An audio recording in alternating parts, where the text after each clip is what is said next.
Quero saudar meus queridos irmãos, amigos e leitores com a gloriosa paz do Senhor. Eu disse leitores, não vá confundir com eleitores, né? Outro dia eu falei isso e uma irmã até falou, olha, eu pensei que não tinha dito eleitores. Não, leitores. Então, sejam bem-vindos. A pregação expositiva, ela tem esse nome porque ela é uma explicação do texto sagrado, claro, com aplicação. Não é apenas uma explicação de curiosidades, não, tem que ter uma aplicação, um propósito. E a pregação expositiva também, ela é uma explicação, não necessariamente versículo por versículo, mas é uma explicação perícope por perícope. Claro que dentro da perícope estão os versículos, mas a gente não precisa necessariamente se ater ao que um versículo diz isoladamente. A gente fica preso, na verdade, à perícope. Tem perícopes que são maiores, outros são menores. Hoje, por exemplo, a nossa perícope vai ter apenas 3 versículos. Vamos hoje abordar Atos capítulo 1, versículos 12, 13 e 14. É a perícope de hoje. Mas já tivemos nos nossos encontros anteriores, perícopes um pouco maiores, não é? Por exemplo, a primeira foi Atos 1, 1 a 5, que foi o prólogo. Ali, aqueles primeiros versículos que não somente nos apresentam a introdução do livro, mas também uma antecipação do conteúdo do livro. Essa é a função do prólogo. Na semana passada, nós vimos os versículos 6 a 11, que tratam justamente da ascensão do Senhor Jesus, mas também com uma importante ênfase escatológica. Você que está nos acompanhando desde o início, nós já falamos aqui nas sextas-feiras anteriores, esse é o nosso terceiro encontro, ou usando a linguagem do podcast, é o nosso terceiro episódio, né, por assim dizer. Então nós tivemos nos nossos encontros anteriores, primeiro nós falamos até agora no capítulo 1, estamos no capítulo 1 ainda, dos versículos 1 a 11. E nesses versículos 1 a 11 de Atos dos Apóstolos, nós vimos que Jesus havia estado 40 dias com seus discípulos, falando-lhes a respeito do reino de Deus após a sua ressurreição, e ele fez a promessa do Pentecostes, né? Ele vinha falando já sobre isso, ficar em Jerusalém, até que do alto sejais revestidos de poder. E num último momento, quando ele estava comendo com seus discípulos, ele então faz mais uma vez essa promessa. Agora já estamos no livro de Atos, que eu estava mencionando Lucas. Então ele faz aquela promessa, olha, João batizou com água para arrependimento, mas vós sereis batizados com o Espírito Santo, não muito depois desses dias. E ele ainda estava dizendo essas palavras, os seus pés já começaram a se descolar do chão. Ele começou a ser elevado às alturas, começou a sua ascensão, não é? Os discípulos, claro, ali ainda tiveram tempo de fazer uma pergunta antes que ele fosse assunto aos céus, né? Mas quero dizer que naquele momento Jesus estava conversando com eles, já foi subindo, mas antes os discípulos perguntaram, Senhor, restaurarás tu neste tempo o reino de Israel? Porque eles eram israelitas, eles tinham preocupação com a restauração de Israel. E Jesus disse, eles, olha, não vos pertence saber os tempos ou as estações, como dizem em língua portuguesa, mas nós explicamos aqui que Jesus literalmente disse a eles, olha, não vos pertence saber nem o tempo cronológico aqui da terra, nem o tempo de Deus, nem o Cronos, nem o Kairos, mas ficar em Jerusalém, né? Recebereis a virtude do Espírito Santo que há de vir sobre vós e ser-me-eis testemunhas, tanto em Jerusalém como em toda a Judéia e Samaria e até os confins da terra. Então Jesus falou da necessidade de eles serem revestidos de poder para assim cumprirem a grande comissão. Claro que escatologia tem a sua importância, todos nós queremos saber a respeito do futuro, mas Jesus mostrou para a igreja nascente, para os discípulos e a nós por extensão, porque nós somos extensão daquela igreja, que o mais importante é nós, revestidos de poder, cumprirmos a grande comissão, que é levar a palavra de Deus, não somente pregar o evangelho, mas também fazer discípulos de todos os povos e ensiná-los, doutriná-los continuamente, porque ali tem dois verbos ensinar, em Mateus 28 já explicamos, um deles significa fazer discípulos e o outro significa doutriná-los continuamente. Pois bem, o objetivo da nossa exposição hoje, nós vamos ler a perícope que vai ser objeto de análise hoje. O nosso objetivo hoje é vermos que a igreja nascente, ela se reuniu para aguardar o derramamento do poder do alto, que vai ser descrito no capítulo 2, e todos permaneceram unânimes em oração. Aliás, nós vamos ver, se houver tempo, que oração é uma das grandes tônicas do livro de Atos dos Apóstolos. Praticamente o livro todo de Atos fala de oração. Nós vamos daqui a pouco fazer menção disso. Cada capítulo, praticamente todos os capítulos de Atos mencionam oração, né? Não vou nem, eu podia até já mencionar agora, mas vou deixar para depois, a gente vai fazer uma abordagem disso também. E é interessante também na perícope de hoje, nós fazermos, na medida do possível, claro, uma pequena descrição de cada um dos apóstolos. Porque é interessante que aqui Lucas menciona os 11 apóstolos, com exceção de Judas, que Judas tinha se suicidado, claro, mas Lucas faz questão de mencionar os 11. É interessante que depois, a partir do capítulo 2, a ênfase recai sobre Pedro, especialmente sobre João, que estava ao lado de Pedro. Mas você não vai ver nada mais. Bom, Tiago, depois ele é morto à espada, tem essa ênfase também, não é? De Pedro, Tiago e João. Ali Pedro é o que recebe mais ênfase, mais destaque, e João como coadjuvante ao lado de Pedro, e Tiago, que acaba sendo decapitado também, morto à espada. Ali ser morto à espada significa exatamente ter sido decapitado. Veja que não foi apenas João Batista que foi decapitado, né? Paulo também foi, né?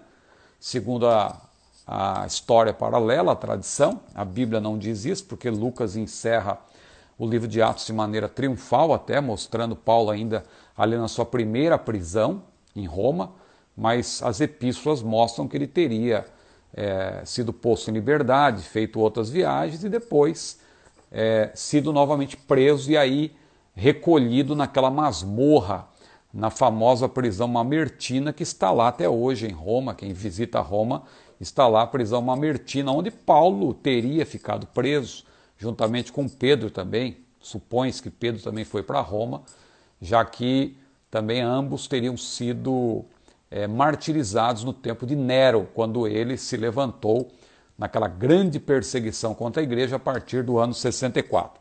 Pois bem, vamos adiante. Para você que está chegando agora, pregação expositiva é uma explicação do texto, explicação, perícope por perícope. Perícope é o parágrafo.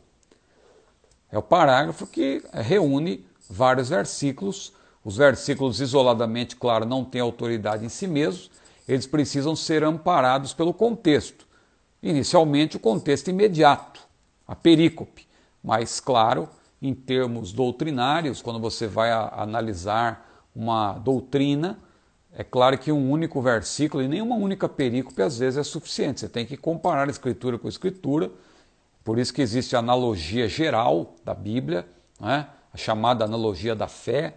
Existe o contexto histórico, o contexto cultural, o contexto geográfico e assim por diante. Atos capítulo 1, hoje a nossa perícope é versículos 12 a 14. Atos capítulo 1, 12 a 14. Então, voltaram para Jerusalém do monte chamado das Oliveiras, o qual está perto de Jerusalém, à distância do caminho de um sábado.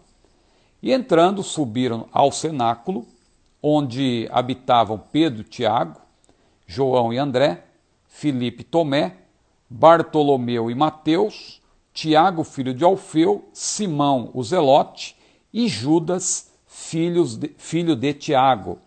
Todos estes perseveravam unanimemente em oração e súplicas com as mulheres, e Maria, mãe de Jesus, e com seus irmãos. Esta é, portanto, a perícope, o parágrafo que nós vamos abordar hoje.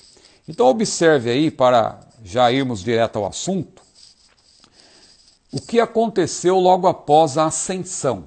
Diz o versículo 12, Permita-me ler aqui também na versão atualizada de Almeida, diz que então voltaram para Jerusalém do monte chamado Olival, claro, Monte das Oliveiras, também conhecido como Olival, que dista daquela cidade tanto como a jornada de um sábado. A jornada de um sábado, de acordo com a lei, você sabe, era de aproximadamente 1.000 a 1.200 metros, 1 quilômetro a 1,2 km, né? Porque isso equivale a 2.000 côvados no caso, né? 2.000 côvados, que de acordo com a lei, a Bíblia não diz claramente isso, a lei não, mas comparando algumas passagens, se você ler Êxodo 16, 29, Números 35 e 5, você vai perceber que essa distância era a distância que se podia caminhar num dia de sábado. Não é necessariamente que eles voltaram para Jerusalém num sábado, mas que eles caminharam a distância que podia ser percorrida num sábado, que era de aproximadamente 1 quilômetro, 1,2 km, mais ou menos isso, não é? Então veja, os discípulos voltaram a Jerusalém, eles estavam no Monte das Oliveiras, de onde Jesus ascendeu, conforme nós vimos na sexta-feira passada. Então eles voltaram para Jerusalém, estavam no Monte das Oliveiras, caminharam até Jerusalém, e Lucas informa, não está aqui em Atos, mas em Lucas 24, no texto paralelo, Lucas 24, 52, diz que eles caminharam para Jerusalém com grande júbilo. Eles estavam alegres. Veja que o Senhor Jesus tinha subido, tinha sido assunto aos céus, mas pense na alegria que eles tiveram de contemplar aquele acontecimento, ver o próprio Senhor que ressuscitou, foi morto, mas a sepultura não pôde detê-lo. Ele mesmo prometeu, ele disse, olha, derribar este corpo, em 3 dias o reedificarei. Eu dou a minha vida e tenho poder para tornar a tomá-la, e este mandamento eu recebi de meu Pai. Então ele cumpriu a promessa que ele havia feito, ressuscitou, ficou com seus discípulos por espaço de 40 dias, mais ou menos, e depois, à vista deles, diz a Bíblia, ele foi assunto aos céus. Então, pense na alegria deles. Eles também certamente entenderam, finalmente, o que deveriam fazer, porque eles até o último momento ainda estavam preocupados com a restauração de Israel, que Jesus de maneira nenhuma disse que não acontecerá. Jesus só disse a eles, olha, os tempos das estações pertencem ao Pai, o Pai determinou. Vocês estão preocupados com isso agora, mas isso é para o futuro, não é para agora. Agora, o negócio é o seguinte, recebereis a virtude do Espírito Santo que há de vir sobre vós e ser-me-eis testemunhas, tanto em Jerusalém como em toda a Judéia e Samaria até os confins da terra. Essa é a prioridade. E eles certamente entenderam essa prioridade, entenderam o que deveria ser feito. Eles não pediram, não consta que eles pediram aos anjos maiores esclarecimentos escatológicos. Eles entenderam quando os anjos disseram, olha, esse Jesus que foi recebido em cima do céu há de vir, assim como para o céu vistes ir, porque estáis olhando para o céu. Ou seja, não era momento de ficar ali olhando para o céu, era momento de cumprir aquilo que Jesus ordenou que eles fizessem, era momento de ficar em Jerusalém aguardando o cumprimento da promessa, que seria cumprido conforme a própria promessa de Jesus por aqueles dias. Não ia demorar muito, tanto que eles permaneceram em Jerusalém. Nem todos eles, claro, Pedro, por exemplo, era casado, tinha sua esposa, né? Eles não moravam todos no mesmo lugar, eles estavam ali reunidos como comitiva de Jesus, mas eles tinham suas famílias. Só que eles, em atenção ao que Jesus havia prometido, eles ficaram num cenáculo. A Bíblia diz que eles então, aqui diz, entrando aqui no primeiro versículo, veja, aliás, já indo para o segundo versículo, não é? É importante observar ainda nesse primeiro versículo, voltaram para Jerusalém do monte chamado Olival, ou das Oliveiras, que disse aquela cidade tanto como a jornada de um sábado. Então eles entenderam o que deveriam fazer, e certamente, é importante observar, certamente, irmãos, não está claro isso aqui no texto de maneira objetiva, mas quem vai lendo o Evangelho de Lucas, depois lê Atos, dá-se a entender, não é, que os discípulos entenderam o que Jesus quis dizer naquela parábola que ele havia contado, não é? A Bíblia diz que próximos a Jerusalém, eles estavam preocupados também com a manifestação do reino de Deus, aquela mesma preocupação que eles manifestaram momentos antes de Jesus ser assunto aos céus. E Jesus então contou uma parábola. Diz lá Lucas capítulo 19, versículos 1 a 13, Jesus diz que certo homem nobre partiu para uma terra remota a fim de tomar para si um reino e voltar depois. E chamando 10 servos seus, deu-lhes 10 minas e disse-lhes: negociai até que eu volte. Certamente os discípulos se lembraram disso. Negociai até que eu volte. Olha, agora, né, como se diz na minha gíria de adolescente, hoje em dia muitos já não entendem mais essa gíria, a ficha caiu. Você que não entende essa gíria, é porque naquela época nós tínhamos no telefone público, ali o chamado orelhão, né? A ficha que a pessoa colocava. Não tinha cartão, não era como hoje, não tinha telefonia celular naquela época, então as pessoas usavam muito o telefone público. Então usava-se a ficha. Então você colocava a ficha, né? E a ficha caía para concretizar a ligação. Então por isso que essa gíria surgiu. Quando a pessoa entende alguma coisa, a ficha caiu. Voltando aqui então para a explicação da perícope, agora avançando para o segundo versículo, na verdade, que é o versículo 13, o segundo versículo da perícope. Então, retomando, você que está chegando agora, versículo 12. Então voltaram para Jerusalém do monte chamado Olival, que dista daquela cidade tanto como a jornada de um sábado, cerca de 1 quilômetro, 1 quilômetro e 200 metros. Voltaram com grande júbilo, como diz lá em Lucas, no capítulo 24. Agora, versículo 13. Quando ali entraram, subiram para o cenáculo, onde se reuniam Pedro, João, Tiago, André, Filipe, Tomé, Bartolomeu, Mateus, Tiago, filho de Alfeu, Simão, o Zelote e Judas, filho de Tiago. Veja, eles foram para o cenáculo, em Jerusalém. Claro que era um lugar alugado, um lugar temporário, para aguardarem o cumprimento da promessa. Esse cenáculo, você sabe que o termo cenáculo significa aposento superior. Era um lugar ali amplo para que aqueles 12, ou aqueles 11 na verdade, porque Judas não estava mais entre eles, Judas se suicidou, mas possivelmente aquele lugar foi o mesmo lugar onde Jesus se reuniu com os seus apóstolos para a ceia. Para a ceia, a última ceia, como é conhecido. Não que foi a última ceia no sentido que a gente conhece hoje, de ceia do Senhor, mas a última refeição com os seus discípulos. Porque a rigor, se você pensar na ceia do Senhor, foi a primeira, né? Que ali Jesus instituiu a ceia. Foi a Páscoa com seus discípulos, que ele comeu antecipadamente, porque no dia seguinte ele seria o próprio Cordeiro Pascual, então ele comeu a Páscoa antecipadamente com seus discípulos, ele participou da Páscoa antecipadamente, instituiu a ceia.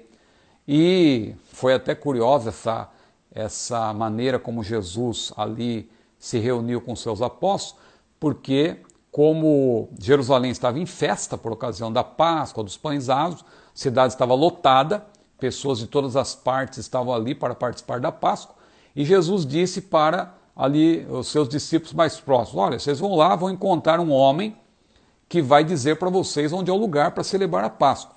Agora, interessante a maneira que Jesus utilizou para eles localizarem aquele homem. Jesus disse: olha, o homem vai estar levando um cântaro. No meio daquela multidão, alguém dirá: como encontrar? Não. O interessante dessa história é que os homens não costumavam carregar cântaro, porque quem ia buscar água eram as mulheres. Lembra da mulher samaritana que foi buscar água no poço? Lembra lá no Antigo Testamento também, né? Quando aquele servo de Abraão foi buscar uma esposa para Isaac, né? A Rebeca no caso, ela também tirou água, né? Porque era uma tarefa reservada às mulheres, tirar água. Então não era comum encontrar um homem levando um cântaro para tirar água. Então Jesus fez isso de maneira estratégica para que no meio da multidão os apóstolos encontrassem o homem que os conduziria ao cenáculo mobiliado lá para participar da ceia. Bom, possivelmente esse mesmo cenáculo foi utilizado para os 12 aguardarem o momento do cumprimento da promessa. Agora, irmão Ciro, não diz que eram 120, então possivelmente havia um outro lugar, não é? Também que os 120 se reuniram por ocasião do derramamento do poder no dia de Pentecostes, do poder do Espírito Santo. Não teria sido naquele cenáculo. Aquele cenáculo, claro, havia espaço para um grupo grande, mas 120 eu acho que seria demais. Possivelmente, então, essa reunião dos 120, que é mencionada no capítulo 2, aconteceu na casa de Maria. Maria, mãe de João Marcos, parente de Barnabé, não é? Que era, usando a linguagem de hoje, veja que interessante como a Bíblia explica a própria Bíblia, e quem às vezes quer se valer de passagens isoladas para tentar defender uma tese, tem que ter cuidado, porque muitos dizem que Barnabé era comunista, né? Ele defendia um comunismo antes do tempo, não é? Porque a igreja, todos doavam ali as suas posses e Barnabé e tal. Veja, o que havia ali na verdade era um comunitarismo, antes do tempo também, porque o comunitarismo, claro, essa definição veio depois, né?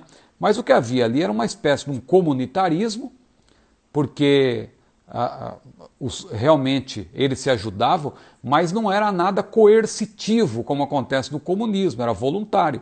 Tanto era voluntário que lá no capítulo 12, veja que a gente vai abrindo parênteses aqui, eu não quero sair da perícope aqui, mas é importante dizer isso. No capítulo 12 você vê Maria, parente de Barnabé, mãe de João Marcos, que tinha uma casa tão grande a ponto de se reunir muita gente. Lá Pedro, quando sai da prisão, a igreja estava orando por Pedro continuamente. Pedro estava preso, mas a igreja orava por Pedro. E Pedro vai justamente para a casa de Maria, onde tinha muita gente lá reunida, cabia muita gente na casa de Maria. Então Maria, já que estão defendendo que havia um certo comunismo lá naquela época já, comunismo nascente, não é? Veja que então Maria, parente de Barnabé, mãe de João Marcos, era uma burguesa da época, porque ela tinha funcionários, tinha uma casa grande e tal. Mas por que eu lembrei disso? Porque, na verdade, por ocasião do derramamento do Espírito no dia de Pentecostes, possivelmente todos estavam reunidos na casa de Maria, e não mais nesse cenáculo que a Bíblia menciona aqui. Esse cenáculo foi o lugar onde apenas os apóstolos se reuniram inicialmente, ali aguardando o cumprimento da promessa.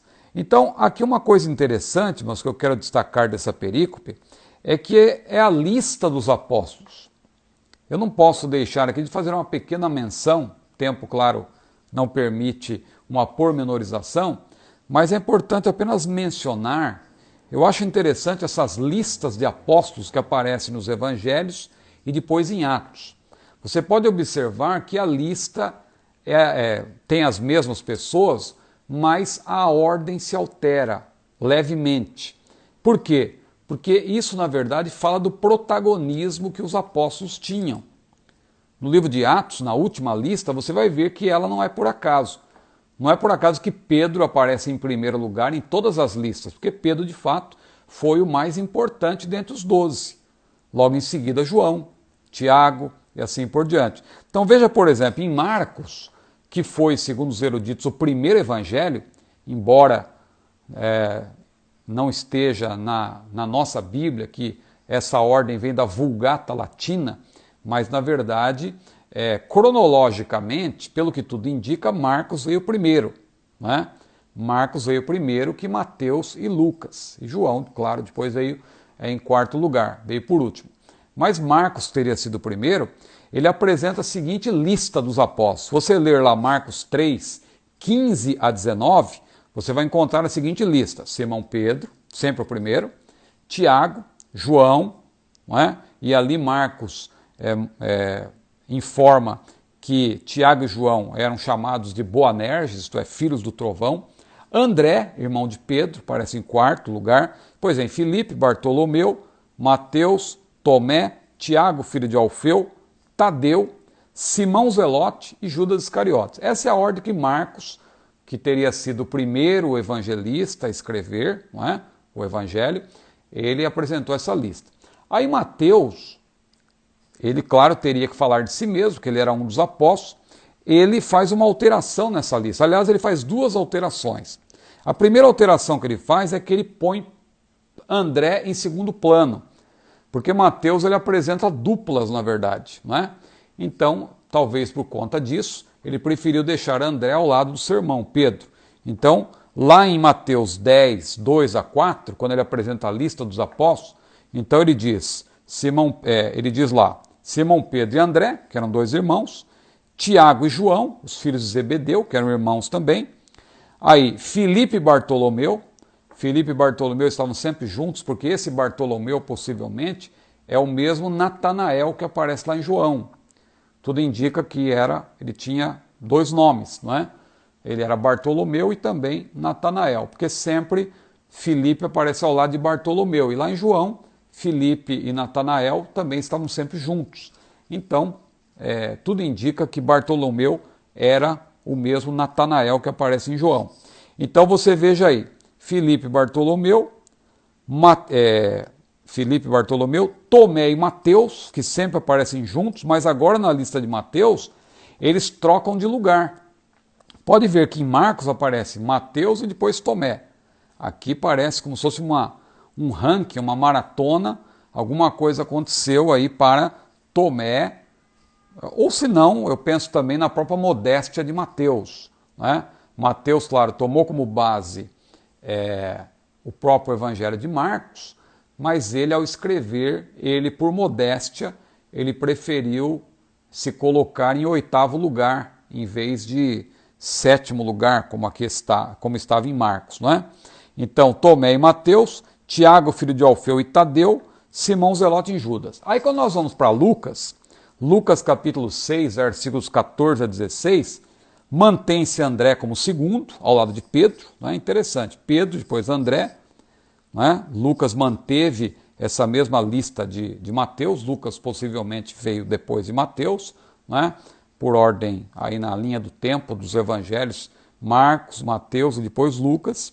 Então, ele manteve André como segundo, e Tadeu, também conhecido como Lebeu, ele troca de posição com Simão Zelote. Simão Zelote, que era o 11º, ele agora aparece aqui como 10º, né? E Tadeu vai para o 11º lugar. Judas sempre está em último. Para você ver como isso fala de protagonismo, Pedro está sempre em primeiro e Judas sempre aparece por último. Não é por acaso que Judas está sempre por último. Claro que os evangelistas escreveram os fatos depois que eles aconteceram. Então, quando eles escrevem a lista dos 12, eles colocam, claro, de acordo com o protagonismo. Pedro aparece sempre em primeiro lugar, porque Pedro era o protagonista, realmente, o que ali recebeu o cajado de pastor. Jesus realmente diz para ele, apacenta as minhas ovelhas e tal. Ele toma a palavra no dia de Pentecostes. Então, Pedro tem o protagonismo.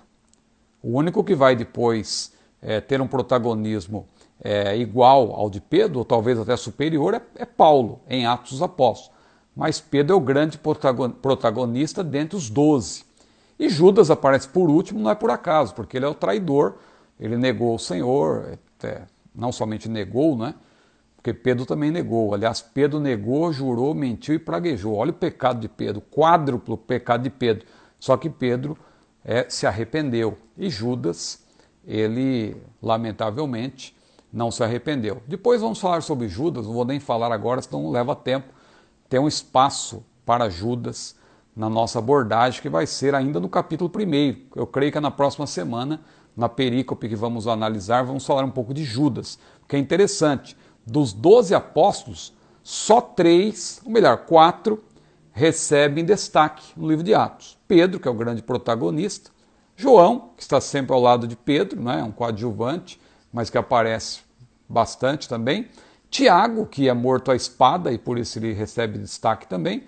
E Judas Iscariotes, cujo único ato, aliás, mencionado em Atos, é a traição do Senhor, mas ele aparece, o ato dele aparece, já que estamos falando de Atos dos Apóstolos, Judas, pelo menos, ele aparece ali, não é? Claro, um ato reprovável, ele traiu o Senhor, mas os outros, eles praticamente, é como se eles não existissem. Claro que eles fizeram o seu trabalho, está implícita a obra deles, mas em momento algum você vê Lucas se dando ao trabalho de mencionar. Isso é bastante curioso. Mas eu fiz até uma relação aqui, que não dá tempo de pormenorizar, mas é importante para você estudar. Desses 12 apóstolos, Lucas menciona aqui 11. Eu vou fazer uma citação em ordem invertida, começando do último para o primeiro, porque já que isso fala de protagonismo, eu vou começar do menos importante, ou do pior, no caso de Judas realmente foi o pior, para o protagonista, que é Pedro. Então, começando com Judas, que é mencionado ainda nesse capítulo 1, como traidor e tal, e vamos analisar na próxima perícope. Judas começou bem, foi escolhido pelo Senhor, e ele foi escolhido soberanamente, porque lá em Marcos capítulo 3, versículo 13, está escrito que Jesus, subindo ao monte, ele chamou para si os que ele quis. Não era aqueles que queriam ser chamados, não. Chamada não é para quem quer. Chamada é um ato soberano do Senhor. Então lá em Marcos 3 e 13, ele chamou para si os que ele quis. E entre eles estava lá Judas. E Judas ouviu também do Senhor aquilo que ele disse: não fostes vós que escolhestes a mim, mas eu vos escolhi, vos nomeei, para que vades e deis fruto, e o vosso fruto permaneça. Então Judas, ele tinha sim algum fruto a priori, não é? Ele foi escolhido pelo Senhor, e havia várias pessoas que seguiam Jesus, mas dentre aquele grupo que seguia Jesus, ele escolheu apenas 12, e ele escolheu os que ele quis. E depois da oração, também acrescenta, a Bíblia mostra isso também, que Jesus orou para escolher os seus discípulos, os seus apóstolos, especialmente. Mas em Atos dos Apóstolos, repito, o único ato destacado de Judas é que ele traiu o Senhor. No caso de Judas Tadeu, que é chamado de Tadeu, claro, especialmente para que não se confunda com Judas Iscariotes, Judas Tadeu também, ele só é mencionado aqui, nesse versículo 13, e não é mencionado mais ao longo de todo o livro de Atos.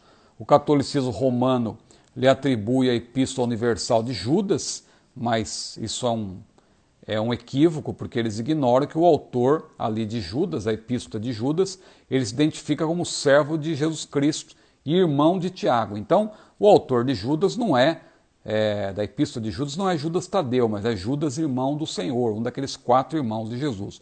Esse Judas Tadeu, de acordo com John Foxe, que escreveu aquele livro dos Mártires, Judas Tadeu teria sido crucificado em Edessa, lá na Ásia Menor, hoje na Turquia, ali numa cidade ali que está num lugar ali onde está hoje a Turquia, Então, possivelmente teria sido morto, crucificado, de acordo com John Foxe, que escreveu aquele livro dos Mártires, por volta do ano 70, 72, ali em Edessa. Simão Zelote, também conhecido como Cananeu, Zelote é uma designação política, é interessante isso, e não geográfica, Cananeu também não é geográfico, é político, porque ele era possivelmente membro de uma seita, a seita dos Zelotes, ou Zelotas. Os Zelotes que eram, digamos, comparando com os dias de hoje, eram como se eles fossem de esquerda, aqueles camaradas que protestavam e tal. E entre os Zelotes estavam também os chamados sicários. Hoje você ouve falar muito de atentado à faca, Isso não é novidade. No primeiro século já havia os sicários, porque sica quer dizer adaga. Então sicários é porque eles escondiam essa adaga, essa sica, por debaixo da roupa, e eles, no meio da multidão, atacavam pessoas. E tal, lembra que Paulo teria sido vítima desses sicários se o seu sobrinho não tivesse ouvido a conversa dos judeus que queriam matar Paulo. Ele foi até Paulo, o sobrinho de Paulo, falou para ele, Paulo mandou que ele avisasse lá para Cláudio Lísias, aquele tribuno romano. Quando Cláudio Lísias ficou sabendo, arregimentou lá o seu exército, levou Paulo para Cesareia Marítima em segurança. Por quê? Porque os sicários estavam prontos ali para, no meio da multidão, atacar o apóstolo Paulo. Os zelotes eram os terroristas da época.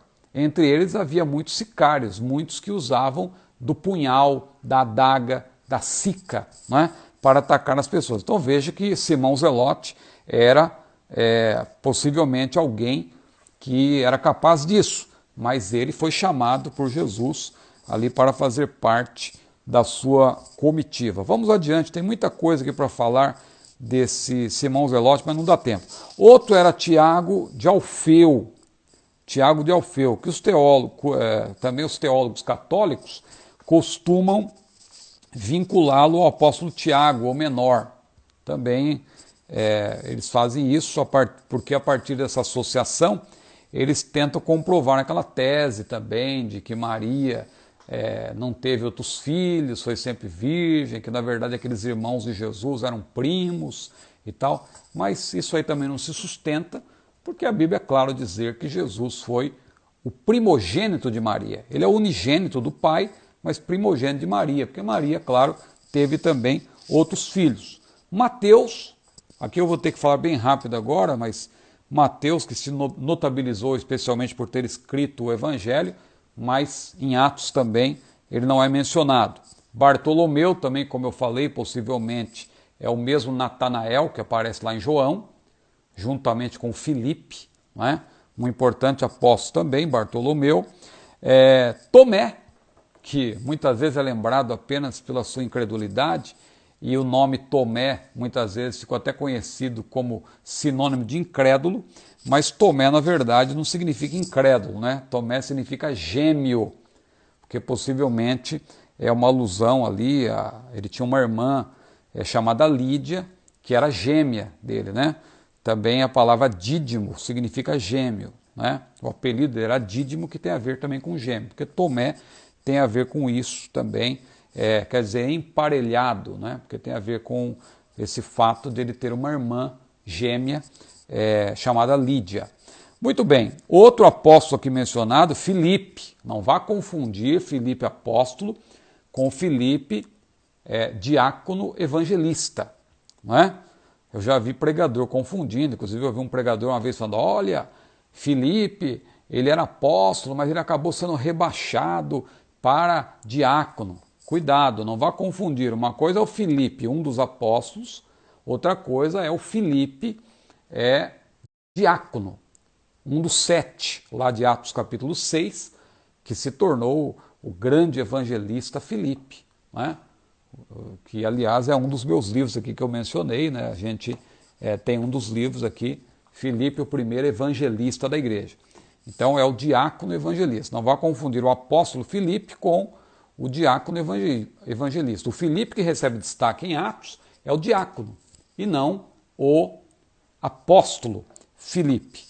Aliás, a Bíblia fala de vários Filipes, né? Não dá tempo aqui de mencionar, mas tem outros Filipes, outros homens com o nome de Filipe, além do apóstolo Filipe e também o diácono evangelista. André, que aqui em Atos ele aparece em quarto lugar, fazendo justiça, porque na verdade Lucas está falando do protagonismo. Então ele coloca Pedro, João, Tiago e depois André. Mas André também tem feitos importantes dele nos evangelhos. Em Atos não. Em Atos ele praticamente desaparece ali, não há nenhuma menção dele direta, mas ele foi um importante apóstolo também nos evangelhos. Tiago, irmão de João, que foi o primeiro apóstolo a ser martirizado, não é o primeiro mártir dentre todos os cristãos, o primeiro mártir é, claro, Estevão. Estevão é o proto-mártir da igreja, né? Cuja morte é mencionada lá no capítulo 7 de Atos. Tiago, o apóstolo, ele também é decapitado lá no capítulo 12, quando Herodes ele matou a espada, mandou matar a espada. Ali o texto em português não está claro, mas no grego você percebe claramente que Tiago foi decapitado, assim como João Batista, como está claramente nos evangelhos, e Paulo, que não está na Bíblia, mas a tradição confirma que ele teria também sido decapitado, teria perdido a cabeça, né? Então Tiago também foi morto à espada. João, importante apóstolo João, que em Atos é um coadjuvante, ele praticamente não é mencionado assim com destaque, mas escreveu o Evangelho de João, escreveu as 3 epístolas, muito possivelmente, não é? E Apocalipse também teria sido o último dos apóstolos a morrer lá por volta do ano 100. e escreveu Apocalipse já próximo da morte, entre 90 e 95, mas teria possivelmente morrido de morte natural em Éfeso. Ficou exilado um tempo na ilha de Patmos, tentaram matá-lo, diz a tradição, os pais da igreja, mas teria sobrevivido de maneira miraculosa e depois teria morrido naturalmente.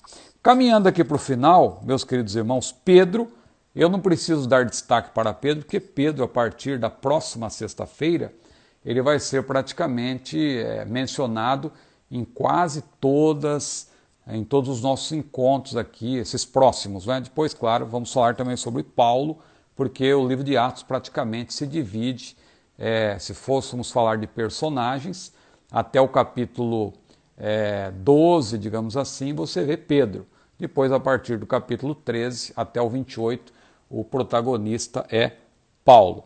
Vamos então para o último versículo, versículo 14. Eu fiz aqui um resumo de todos os 12 apóstolos, incluindo Judas, que Judas ele não aparece na lista, mas ele não aparece porque ele já tinha se suicidado. Mas depois, os irmãos vão ver na próxima semana que ele volta a ser mencionado, porque vai ocorrer a escolha do seu substituto. Mas agora no versículo 14, veja, todos estes perseveravam unânimes em oração com as mulheres, com Maria, mãe de Jesus, e com os irmãos dele. Alguns pontos aqui a destacar nesses 10 minutos que temos à nossa disposição. Primeiro, a unanimidade. Olha como é importante, diz que todos eles perseveravam unânimes. Unanimidade quer dizer que todos tinham o mesmo coração, o mesmo pensamento. Lembra daquela ênfase lá do Antigo Testamento, lá dos tempos de Esdras, que se reuniram, estavam juntos como se fosse um só homem? Isto é unanimidade. É mais do que mera união, não é? Permanecer em Jerusalém ali até o cumprimento da promessa e houve então unidade. Irmãos, não pode faltar unidade para nós. A igreja não pode deixar de se congregar. Agora estamos vivendo um momento excepcional, mas a igreja continua unânime. Jesus disse, onde estiverem 2 ou 3 reunidos em meu nome, aí estou eu no meio deles. Nós nunca tínhamos pensado que isso poderia acontecer da forma como está acontecendo hoje. Mas Jesus é onipresente, ele está em todos os lugares. Então aqui, esses vários irmãos que estão aqui participando dessa live, nós estamos reunidos.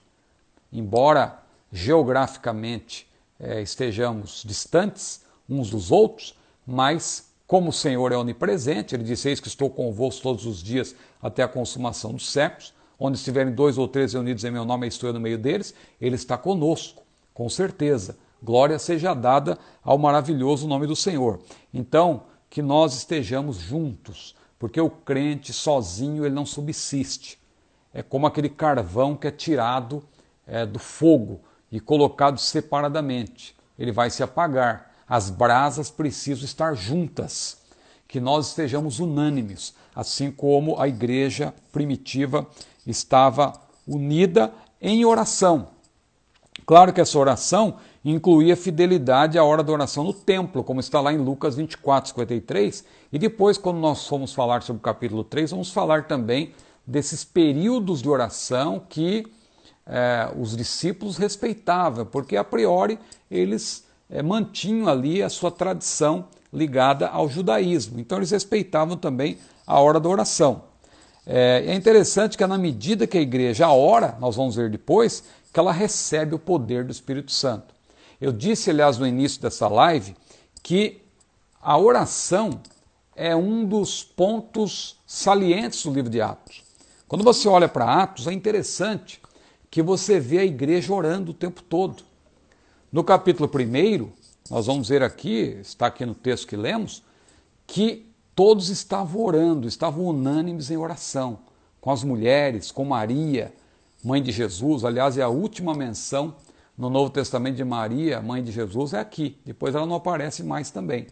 Não se sabe ao certo o que aconteceu com ela, se ela morreu em Jerusalém mesmo, ou se ela foi com João para Éfeso e teria morrido lá. Não se sabe, porque a última menção à mãe de Jesus é aqui. Mas veja, a oração em Atos eu vou até terminar com isso, porque as horas já estão aí quase me mandando parar, essa live vai terminar, mas deixa eu terminar aqui falando sobre a importância da oração. Porque veja, Atos, do capítulo 1 até o 28, se desse tempo de mencionar todos os capítulos, mas veja, capítulo 1 diz a Bíblia que os apóstolos estavam unânimes ali com as mulheres em oração, esperando a promessa. Capítulo 2, estavam todos reunidos no mesmo lugar, claro, em oração, aguardando a promessa do Espírito Santo. Capítulo 3, Pedro e João vão à oração, estão indo para o templo, diz a Bíblia, a hora da oração, eles iam orar. Capítulo 4 de Atos, a igreja estava sendo perseguida, mas diz lá o versículo 31, que tendo eles orado, moveu-se o lugar em que estavam reunidos e todos foram cheios do Espírito Santo, aleluia, e anunciavam com ousadia a palavra de Deus. No capítulo 5, Pedro estava em oração na presença de Deus, quando Ananias e Safira tentaram ali enganá-lo, mas Pedro, que estava cheio do Espírito Santo, a igreja estava em oração, Pedro diz para Ananias, Ananias, porque Satanás encheu o teu coração? Não mentiste aos homens, disse ele, mas mentiste a Deus. Esse é um texto clássico também, para mostrar que o Espírito Santo não é apenas uma pessoa, ele também é Deus, né? Não mentiste aos homens, você não pode mentir a um objeto, você não pode mentir a um aparelho celular, você só mente a uma pessoa. Então, o Espírito Santo é uma pessoa. E Pedro também diz, não mentiste aos homens, mas mentiste a Deus. Mas o que eu enfatizo agora é que Pedro, a igreja, estava em oração. No capítulo 6, foram eleitos os 7 diáconos. Por quê? Porque os apóstolos precisavam se preocupar prioritariamente da palavra e da oração. No capítulo 7, diz a Bíblia que Estevão foi apedrejado, mas ele de joelhos, ele orava a Deus em invocação, dizendo, Senhor, não lhes imputes este pecado. No capítulo 8, Filipe estava lá em Samaria fazendo a obra de Deus e Pedro e João foram para lá para orar, para que aqueles que estavam lá também tinham entregado a sua vida a Jesus, também recebessem o poder do alto. Ali aconteceu o chamado Pentecostes samaritano. No capítulo 9, Ananias orou por Saulo, para que Saulo também fosse cheio do Espírito Santo. No capítulo 10, Pedro estava em oração lá quando Deus deu aquela revelação de que ele também deveria levar a palavra aos gentios. Bom, meus irmãos, vou deixar aí como tarefa de casa também para vocês continuarem estudando, mas o livro de Atos, do capítulo 1 até o 28, fala da oração. E aqui logo no primeiro capítulo, você vê que eles estavam reunidos, unânimes, em oração, com as mulheres. Veja, aquelas mulheres que acompanhavam Jesus, diz lá, Lucas capítulo 8, que até serviam com seus bens. Aquelas mulheres permaneceram, possivelmente Maria Madalena, Salomé, Joana, Maria e Marta, né, lá de Betânia, irmãs de Lázaro, e também a própria mãe de João Marcos, não é? Parente de Barnabé. E Maria, mãe de Jesus, que como eu falei, é a última vez, que ela é mencionada. Ela é mencionada pela última vez aqui em Atos, depois não se menciona mais. Mas é interessante que aqui ela é mencionada não como alguém que era líder ou corredentora, não, ela é mencionada com destaque, porque era mãe de Jesus, mas não aparece como líder, nada disso, como a igreja romanista muitas vezes quer que nós acreditemos que Maria ela tinha ali uma importância além daquela que a Bíblia lhe dá, porque a Bíblia mostra que ela foi uma mulher importante, agraciada, mãe do Salvador, mas não que ela tivesse algo além disso. Não era uma corredentora. Aliás, ela precisava de um Salvador. Ela disse, minha alma engrandece ao Senhor e o meu espírito se alegra em Deus, meu Salvador, pois atentou na baixeza da sua serva. E Paulo também diz que há um só Deus, um só mediador entre Deus e os homens, e esse mediador, é Jesus Cristo, o homem. Aqui se mencionam também os irmãos de Jesus, que durante seu ministério terreno, eles eram céticos e tal, mas tudo indica que Jesus após a ressurreição de Jesus, eles teriam se convertido. Primeiramente, porque Jesus, o Cristo ressurreto, apareceu a Tiago. Paulo informa isso. Tiago, que se tornaria também um dos líderes da igreja, não é? Um dos apóstolos. Aqui começou aquela contagem regressiva. Estamos aqui com 1 minuto e pouco para terminar. Meus irmãos, então, essa é a nossa perícope de hoje. Atos capítulo 1, versículos 12 a 14. Nós demos destaque para o que os discípulos fizeram após a ascensão do Senhor. Eles voltaram para o cenáculo, caminharam ali a caminhada de um dia de sábado, que era cerca de 1 quilômetro, voltaram para Jerusalém, ficaram naquele cenáculo, aquele lugar alugado, aquela casa no andar superior, aguardando. Depois eles se reuniram também, possivelmente na casa de Maria, mãe de João Marcos, que era uma casa maior, que dava conta, né, de receber aqueles quase 120 irmãos, aguardando, todos perseverando unanimemente, oração com Maria, mãe de Jesus, com outras mulheres, com os irmãos de Jesus. Eles estavam unânimes. Que nós também, irmãos, continuemos orando. Essa luta que nós estamos enfrentando vai passar. Essa dificuldade que estamos enfrentando, essa pandemia, agora essa ameaça de lockdown em vários lugares aí, aqui onde eu moro, por exemplo, Rio de Janeiro, Niterói, me parece que segunda-feira já começa essa restrição, essa dificuldade. Quando a gente pensa que a coisa vai começar a melhorar, a gente percebe que ainda teremos uma grande dificuldade pela frente. Mas maior é aquele que está conosco, diz a Bíblia, do que aquele que está lá fora. Vamos orar em nome de Jesus, faltam 20 segundos. Senhor, nosso Deus, nosso Pai, nós te agradecemos pelo privilégio de estar aqui na Tua presença. Abençoa os Teus servos que aqui chegaram, dá-lhes da Tua bênção, da Tua graça, derrama poder sobre eles, em nome de Jesus, e que a graça do Senhor Jesus, o amor de Deus, seja com todos. Amém.